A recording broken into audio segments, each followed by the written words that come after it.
2026 সালের এসএসসি ও সমমান পরীক্ষায় 11 শিক্ষা বোর্ডে পাশের গড় হার 62.25%।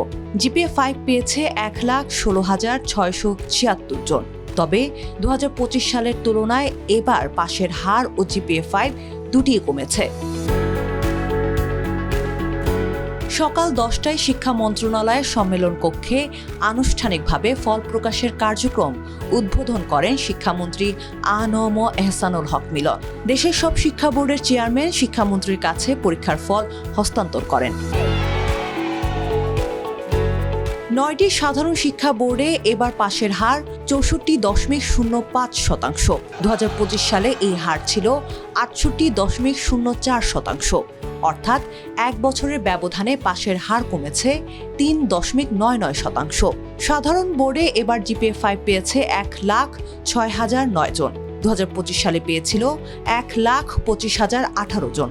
অর্থাৎ জিপিএ 5 কমেছে 29,009 জন। সাধারণ বোর্ডে ছেলেদের তুলনায় মেয়েরা এগিয়ে।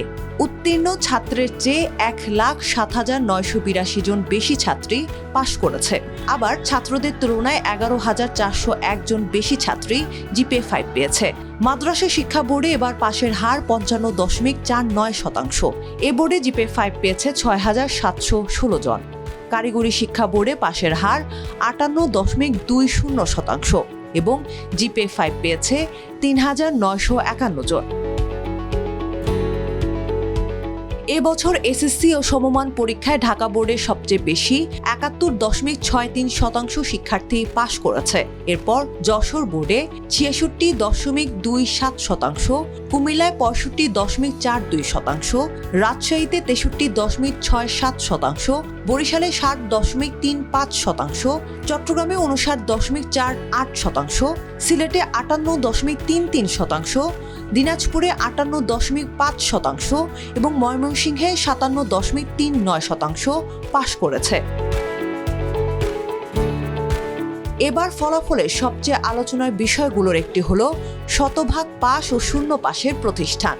সবচেয়ে বেশি ফেল এসেছে ইংরেজি এবং গণিত বিষয়ে। দেশে 30,402টি শিক্ষা প্রতিষ্ঠানের মধ্যে 669টিতে অংশ নেওয়া সব শিক্ষার্থী পাশ করেছে। 2025 সালে শতভাগ পাশ করা প্রতিষ্ঠানের সংখ্যা ছিল 984টি। অন্যদিকে শূন্য পাশের প্রতিষ্ঠান 2025 সালে ছিল 134টি। এবার বেড়ে হয়েছে 312টিতে, অর্থাৎ বেড়েছে 178টি। শূন্য পাশে 312টি প্রতিষ্ঠানের মধ্যে 9টি সাধারণ শিক্ষা বোর্ডে 57টি, মাদ্রাসা বোর্ডে 226টি এবং কারিগরি বোর্ডে 29টি প্রতিষ্ঠান রয়েছে।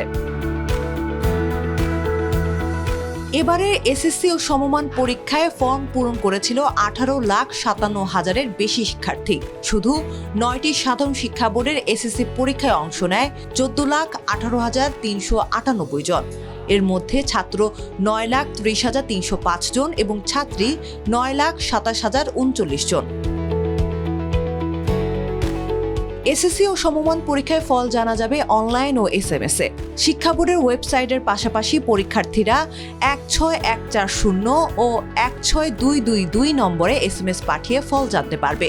সাধারণ এসএসসির জন্য লিখতে হবে এসএসসি, এরপর বোর্ডের প্রথম 3 অক্ষর, রোল নম্বর ও 2026 এবং পাঠাতে হবে 16140 নম্বরে। মাদ্রাসার শিক্ষার্থীদের ফল জানার আগে প্রি রেজিস্ট্রেশন করতে হবে। দাখিল বোর্ডের প্রথম 3 অক্ষর, রোল ও 2026 লিখে 16222 নম্বরে পাঠাতে হবে। আর কারিগরি শিক্ষার্থীদের জন্য এসএসসি বোর্ডের প্রথম 3 অক্ষর, রোল ও 2026 লিখে 16222 নম্বরে পাঠাতে হবে। প্রি রেজিস্ট্রেশন করা দাখিল পরীক্ষার্থীদের মোবাইলই ফল স্বয়ংক্রিয়ভাবে পৌঁছে যাবে। প্রতিষ্ঠান ভিত্তিক ফলাফল দেখতে শিক্ষা বোর্ডের ওয়েবসাইটে গিয়ে রেজাল্ট কর্নারে শিক্ষা প্রতিষ্ঠানের EIIN নম্বর দিতে হবে। তবে শিক্ষা বোর্ড, শিক্ষা মন্ত্রণালয় বা পত্রিকার অফিস থেকে ফল পাওয়া যাবে না। শিক্ষার্থীরা নিজ নিজ প্রতিষ্ঠান থেকেও ফল সংগ্রহ করতে পারবে। এদিকে ঢাকা শিক্ষা বোর্ডের চেয়ারম্যান জানিয়েছে, এসএসসি ও সমমানের ফলাফল এবং শিক্ষার্থীদের পছন্দ ক্রমের ভিত্তিতেই একাদশ শ্রেণীতে ভর্তি নির্ধারণ করা হবে।